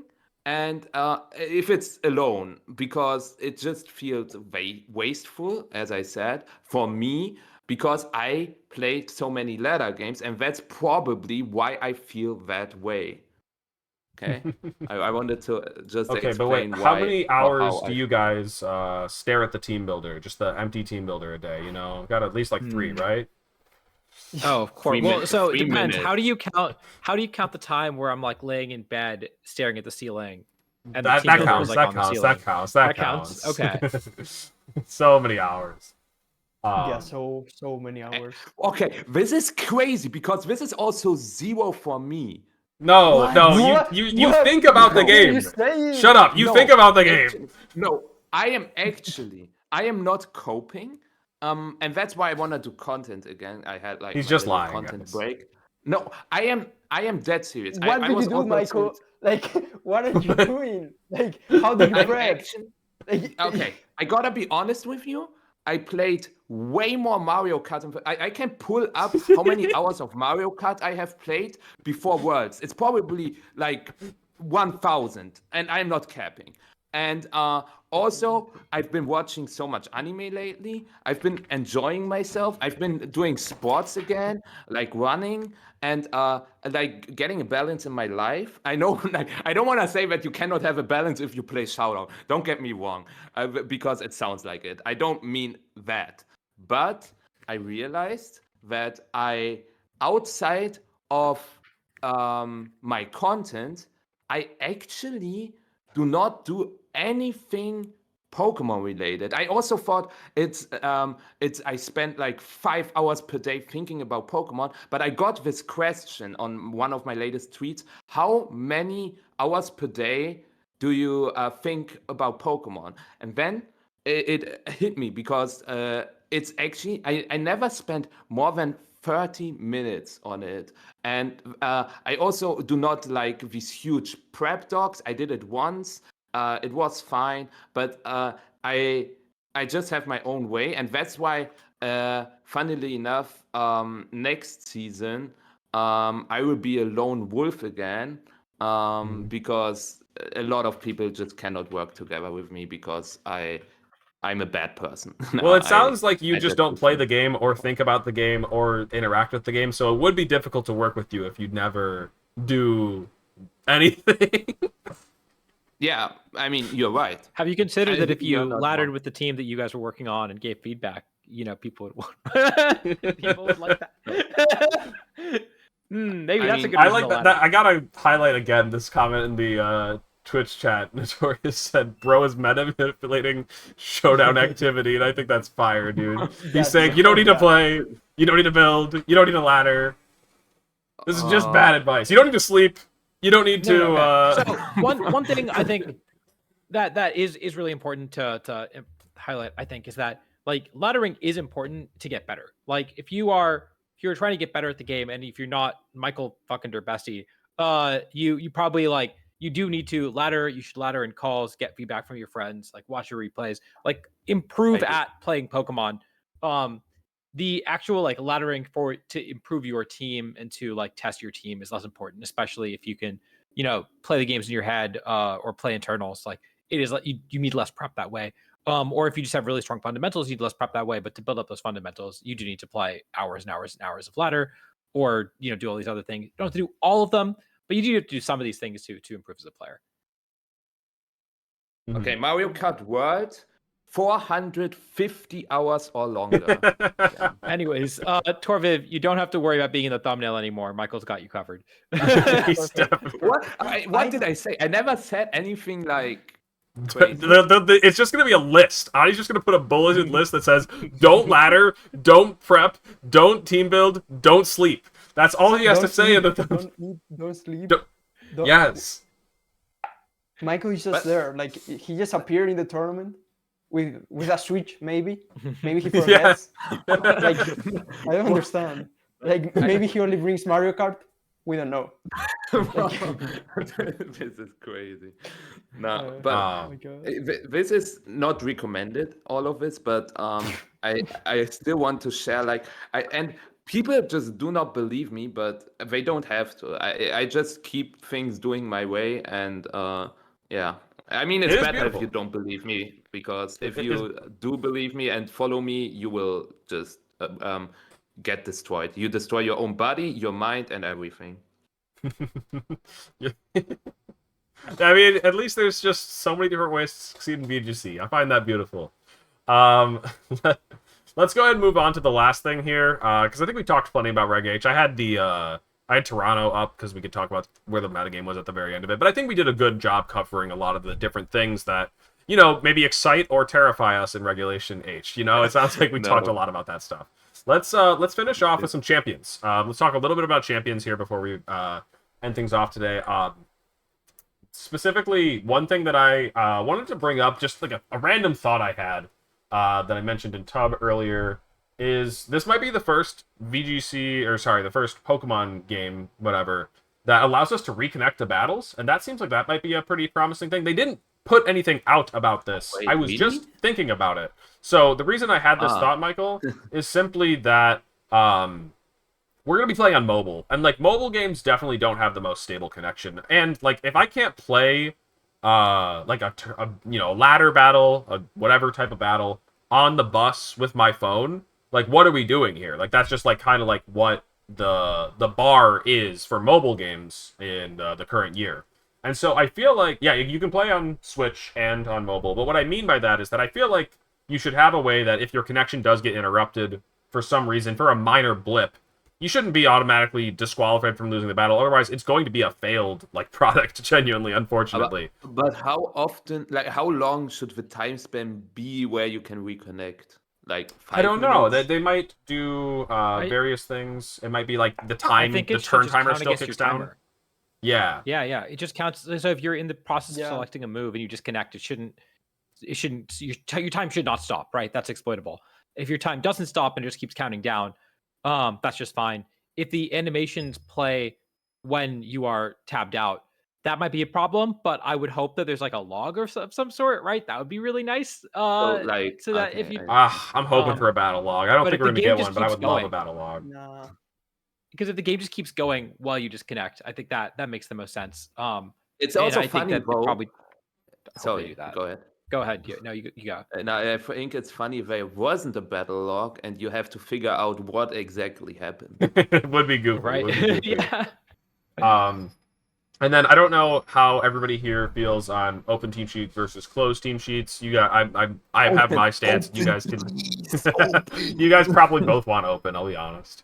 Yeah. I mean, I'm I've never hoping played that with clothes. if they so- implement open in the game, that it would just be like, it'd be nice if you could just hit plus, and instead of seeing like both of your 6 Pokemon, Ooh. just like show their rental code page. Like that could just be our new like implemented in the game open team sheet Please, feature. Please. I definitely hope that we don't have to like print team sheets anymore. That would be so I mean, nice. it's wasteful, but it's like not bad at the same time. Like Yeah, the team sheets are looking at okay. the team yeah, Like- it sounded like you hate team sheets, just the purpose of it. But Oh no, not the um, papers. I mean, it would be cool. Yeah. I'm a closed team sheet defender, but that's because I've been playing for VGC before you guys were born. So that is actually like- true.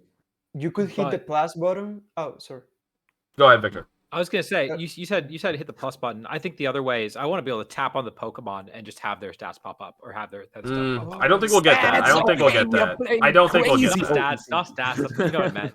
No, I think it have would their- also, honestly, with stats, like, guys, we never thought about like a open team sheet. Yeah.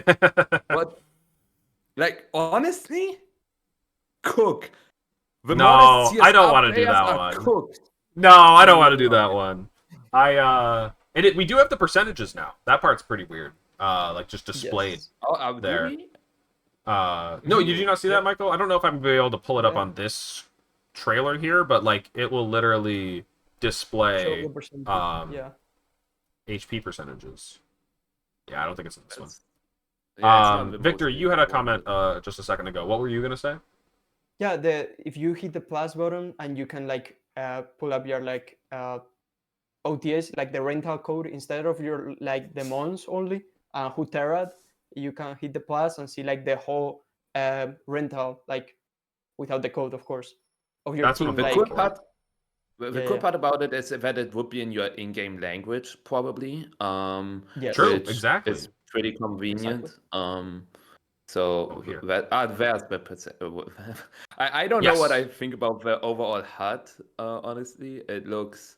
It's a little um, weird. A little weird. Oh yeah, we actually talked about this last time as well. It seems like at any point you can also just leave a game.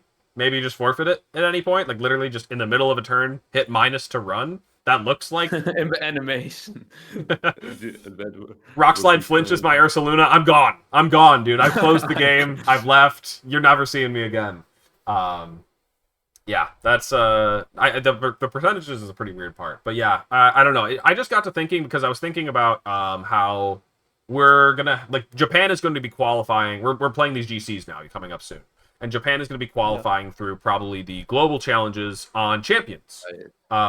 And so I was thinking about how like people always talk about connection issues in the global challenges and grand challenges, and I was like, is it going to be better in champions? Are we going to be able to like actually reconnect the games? I feel like I'm hopeful that this might be the first time we're able to reconnect games. I don't know. Do you guys have any other? Since we haven't had you guys on since we've learned a bit more about champions. Do you guys have any other like thoughts about champions, hopes for champions, things that you're wondering about it? Victor, I'll go with you. Yeah, Yes. Victor, you. I want spectator mode. I Yep. want of course the reconnection system, and Replays? I want a BS recorder. Yeah, Yeah. replays. Yes. I mean, Tho- replays if should those be the two things- hardest thing to implement, right? We had replays Oh. before. You could save a couple of them. You could always save like the most recent one at certain points. Yeah, I'm really hoping that we get those ones back. And then another simple one that we lost recently is battle box locking. I hope we can get back Right. to that. Yeah. Yeah. Okay, that's I'm true. ready That's true to as well. pull a full box of different, I don't know, comma O. Each of them have one speed difference to Right. perfectly speed creep my opponent. Exactly. You know what's interesting? Because I had this like in another chat. I'm trying to look it up. There are like these. I don't know how they are called actually in English, but there are these clap phones. Where you have like two screens, kind of. And imagine you can play champions on one screen and foldable phones or something. I don't know, but you know them, you heard of them. And on the one screen you play champions, and on the Yep. other screen you use the calc. What about that? Are they just banning Ooh. these kind of phones, or No, because I think genuinely you will not be able to stop stuff like that. Like I think that is absolutely going to be a thing. Well, what they could do is they could say you have to play in tournaments on your Switch. That would be a very easy solution to that, right? Yes, Mhm. but if yeah, someone this wants is to what I play with their also phone, thought. I think it's super limiting. Um, I don't think we're going to get that. I think that especially with the docks that we got at Worlds, that feels like they're accommodating for phone as well. And so I feel like we're going to get phones legal for sure. But Yeah, can me you too. also not easily turn on Bluetooth on your phones, and then somebody in the background could just play for you? I don't know if like controller work for phones, but I've Right, I never know. tried There's a that. lot of questions. Like I don't even think like I'm not going to say anything's a stupid question because like we're all not as familiar with mobile gaming and stuff like that, but yeah, Unite and Go use phones, so they have like systems in place for I mean, figuring this this is out. That's like the thing. this is Yes, like reaction based though, and not turn based. That's a big difference. Like Fair. Pokemon VGC is turn based and not necessarily reaction based. So yeah. And the problem, like with like what you suggested with the disconnection issue, where you can like still let the timer run down. I could like, I guess if I put in flight mode, you can calc in flight mode. You know that if you have a yes. calc open, you Yeah, can yeah. calc in flight mode. So how are you going to? We already talked about it. They can also not afford like 100 judges, everybody like standing behind every phone player. So this is just all of things that I think are super interesting how they are going to rule it, and that's why I personally think we are only going to play on switches, while mobile is allowed for like GCs, It would be perhaps. cool. It would be cool only playing on switches because I think like there's a lot of ways of cheating in like turn-based games. Like Yeah. imagine, I don't know, someone sees your backs and you see like the notification or something, Right, and that as it's well. easy to say like poop, and that's it. No? And Yeah, they yeah, like fair. the judges can tell Mhm. you to open WhatsApp, or something like that. Yeah, But yeah. I don't know. I'm not sure. Like Go does Go have something like that? Like have like can they cheat on their because they play on their No, phone? they have rental phones first, and Oh, they also like they are not using their own phones, so they are using oh, rental phones. But they cannot like give rental phones for like 500 competitors in the end. I guess they know how many people signed up with like phones. If like champions come around, you can probably choose between Switch and phone if like both is allowed. But still, they have to make sure they have enough phones, and hmm, also this still doesn't. I guess it would resolve a lot of issues we're yes, currently most of them, talking about, honestly. but the resources are not there, I think. But Yeah, Mhm. maybe, I don't know. Yeah, it's so yeah, yeah, strange. But I saw people talking about timelines as well. By the way, I just wanted to comment on that really quick. It's likely that if Champions comes out like in January, that we will still play whatever format that starts December and January and February. We can't hmm, really like I would expect not that start with champions. fast of a Yeah. You guys turnaround, remember you have to get these Pokemon with like in-game resources that you have to grind out by going to ladder. Like you're not going to be able to get a fully competitive. There's a chance that you might not be able to transfer things in, right? The main storyline has, or most of the games have a way Yeah, to they put said you could Pokemon Right. with transfer you. And I stuff think in, this team but it might also cost said, currency. No, It no, might cost no. currency. I no, what didn't they announce that you have like I'm not reading any leaks, like I'm not interested in any leaks and I don't know anything, but didn't they announce that you have to unlock Pokemon first so that you yeah, then can transfer them via home? Um, oh, Hmm. that's what I I heard too. think I read that on the website or something that Yeah. first you have to play the story mode to unlock certain Pokemon, and then you can transfer them with home. You cannot transfer them before that, and that's why champions probably will be around for either 1 or 2 full months before it gets legal. 100%. Yeah, hmm, I believe that. Yeah, exactly. Yeah, that you Um, definitely got to have some time to get things ready on a new game. It's kind of like a new generation. We're not getting new Pokemon or anything like that, but everything else is going to be so brand Actually, new. yeah, ZA Pokemon kind of new. You're right. You're right. There are Megas. some kind of new ones. Yeah, that's fair. But, like ZA what really maybe. defines it to me is that generations are defined by their like gimmick mechanics, right? You had Yep. Dynamax, you had Z moves, you had Megas, and now we're getting to it is a fundamental change in that mechanic. Because now we're going back to Megas, but obviously we have a lot more flexibility. So I think that that's functionally a generational change. It is going to definitely be a probably the most dramatic change that VGC has ever seen, and that includes the huge spike in popularity going to the Switch. Yeah. hopefully. I mean, mobile's even Hopefully, bigger right? than the Switch, so I'm kind of like I know that we talked about maybe not wanting phones being legal. I think for accessibility, like growth of the game, I want phones to be legal. But I also am not the person who knows the answers for combating all the different ways you could possibly cheat with a phone or making sure everybody's provided a phone. Those are the parts that get definitely weird and I don't have answers to. But if we let phones be tournament legal, we like, over double. I can't even love say what cheating. number. I cheated my free worlds. Yeah, right. Yeah, I would cheat at Worlds. No, I'm kidding. What are we saying here? That's the thumbnail right there. We got it. Yeah. Just No. put me in the thumbnail saying I'll cheat at Worlds. Oh Yeah. no. So I technically cheated because I lucked all 3 words. yeah, You could no, think that's I'm a facts. cheater because I. That's facts. All right, but yeah, thanks for talking about some champion stuff with us. Well, obviously we still have like a lot of we gotta do the question marks marks. right? You Um, cannot let me hanging like right. this. We did forget it last week. we could do a calculus, right? We could do a calculus. Right? You cannot that let open. Yeah, my favorite part of everything. Oh my god. All right. Well, yeah, let's do. I mean, if you have one in mind, Michael, definitely start us off. Otherwise, I will start thinking about one. Okay. What do I want my calculus to be? To put salt in the round, or how you say? I don't know. Victor, especially Oh. for you. This is for you. Okay, let's see. How much?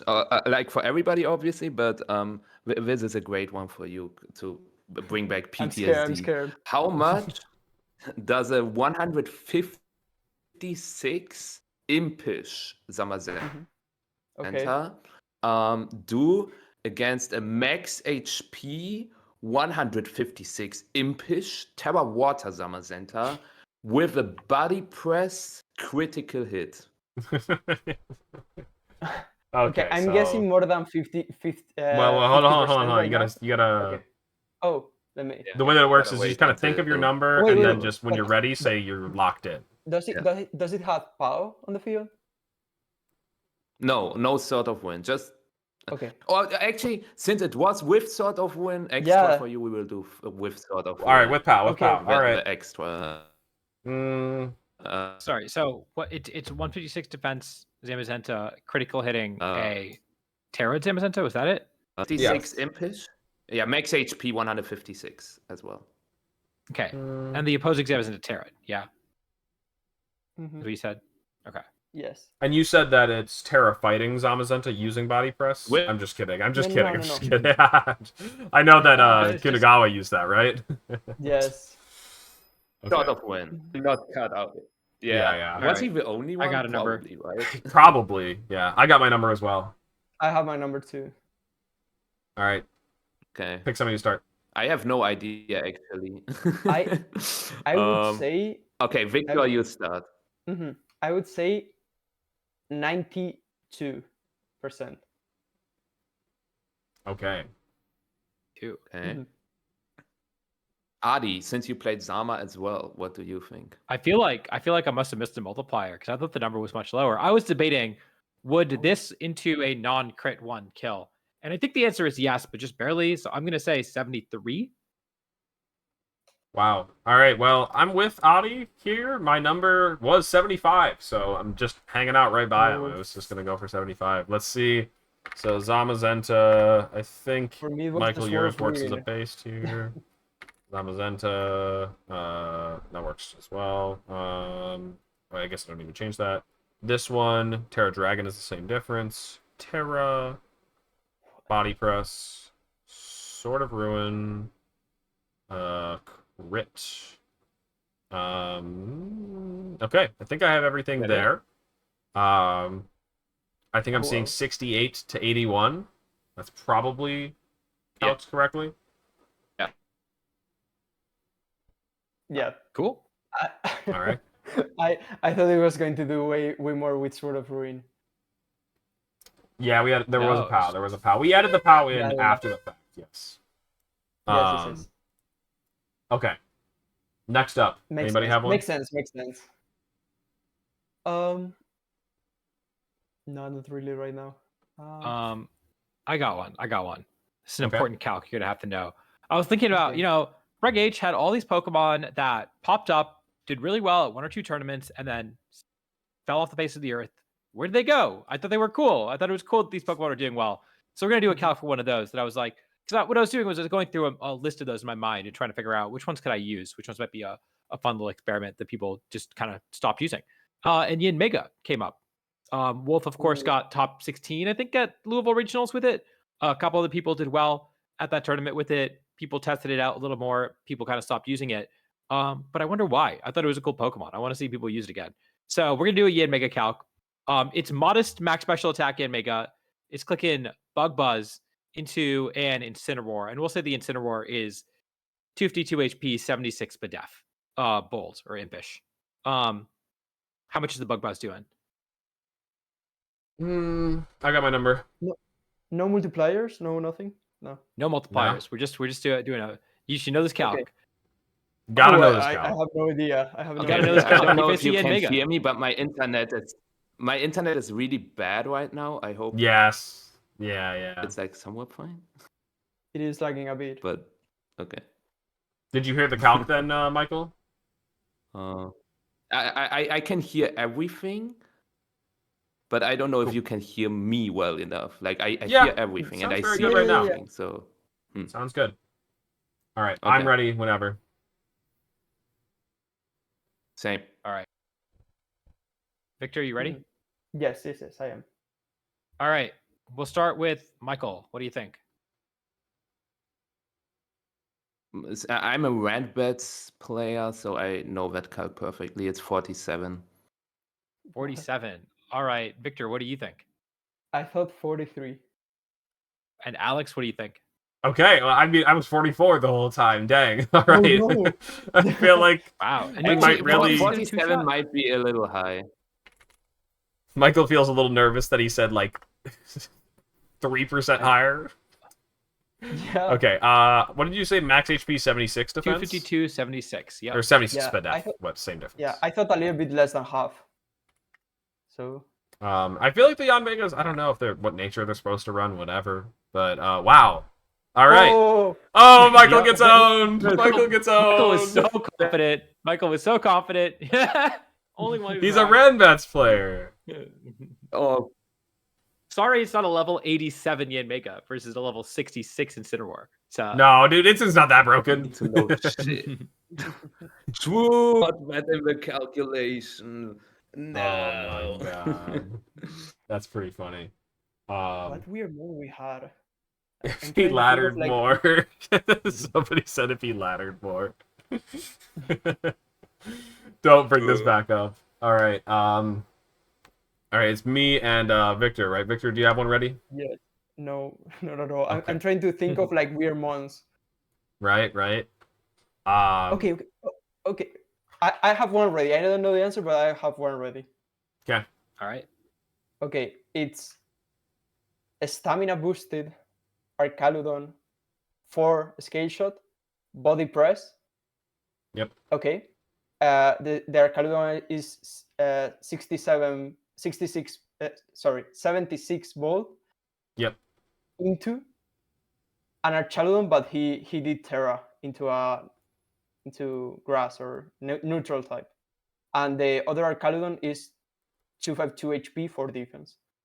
Okay, so they've got no boosts yet? Wait, +4 body press. Just +4 Yes. body press. Yeah. Okay. Yeah.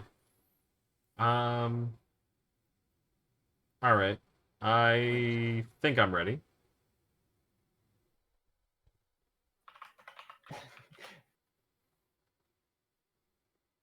I'm hoping I can do this one because I played quite a bit of Archrain back in this format. All right. I I got a have number. never played Archaludon in my life. What is an Archaludon? Never heard What, of Michael? Is Are the you most ready? beautiful I only- thing said. Are you ready though, Michael? I am. Yeah, I'm ready. All right, Victor, choose the order. Michael, you go. We are running it back. 47. Yeah. Okay. 47. This is a +4 Arcaludon. It's plus Okay. 4. Well, you go, Adi. I think it's a lot higher than that. I think. Wait, what did I say last time? I could run it back too. I forget what I said last time. Anyways, You said 73. I was gonna say 70. Okay, I was gonna say 70% this time. So we'll stick to Okay. 70 this time. Okay. It will be closer to 50. What?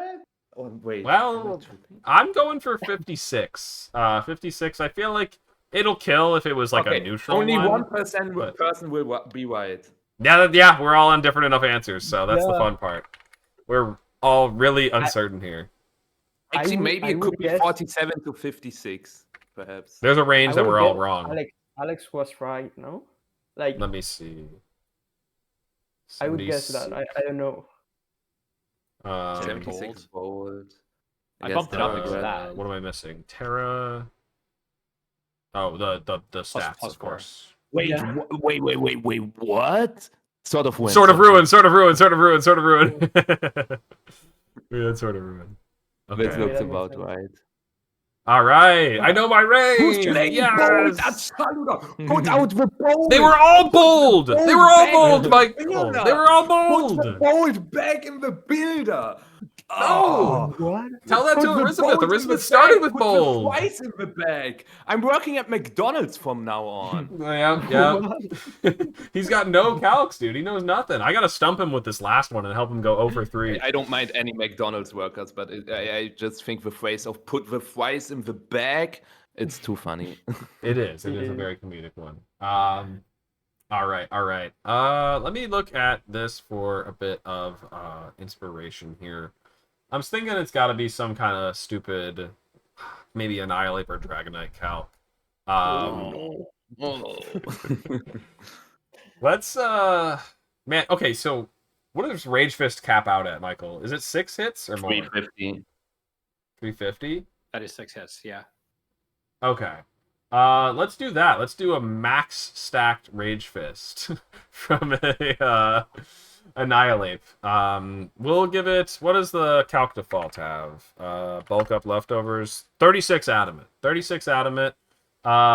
Rage Fist into Dragonite with no bulk. Okay. But it's multi-scale. So multi-scale Dragonite, bulkless. Is it living or not living? This. I mean, you'll have to tell me if it's not living by how much or whatever. But yeah. So 36 adamant, max stacked Rage Fist, which I think we're saying is 350. Versus bulkless Dragonite, bulkless multi-scale Dragonite. It put its This score is in Spidef. This is easy. Okay.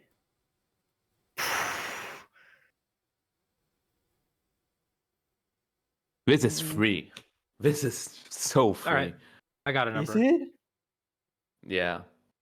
Okay. I'll go first All right. because I actually don't have any clue. Let's do it, Victor. Start it. Like I would say like it KOs, okay? Because it's 6 hits, so it has to KO. But it's like 102. Like it's barely KOing. Okay, 102 sounds good. Michael. 47. No, just kidding. No, not doubling down on that again. Didn't work twice. Probably not going to work here.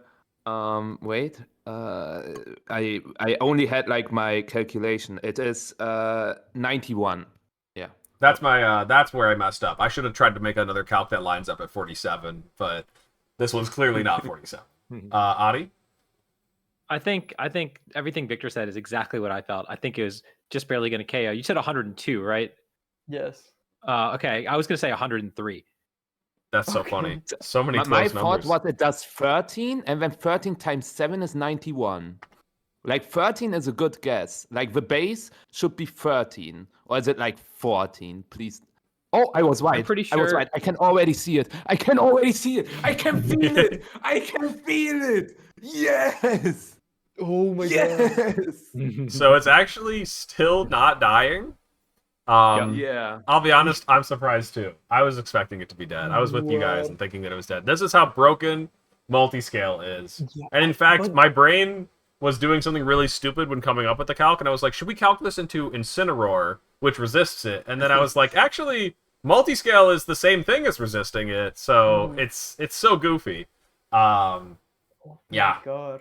I always start off like with a base of something and then add all the multipliers. No bulk D-Knight. That is so funny. And That's then you click crazy. scale shot and you miss, and then you die.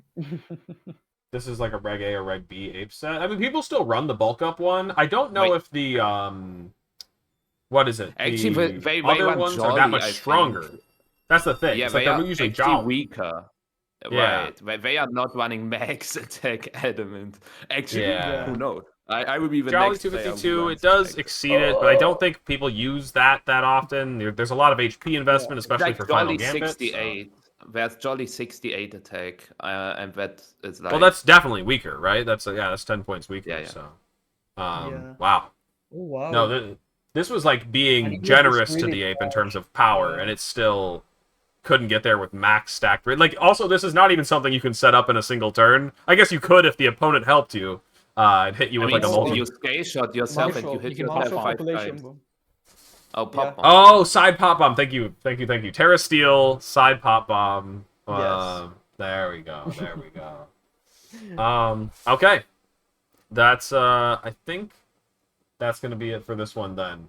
Thank you again to You could both also you guys. just pop bomb the D-Knight, but hey, No, I'm no. not We wanted making to you- fail to kill the Dragonite instead of kill it. Yeah.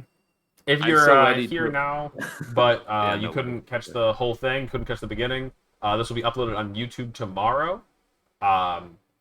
Yeah, we'll be back next week previewing, the GC upcoming as well as the upcoming Regulation H tournaments. So we'll be talking about those ones a bit more. Definitely looking forward to kicking off this new season. That's going to be very exciting.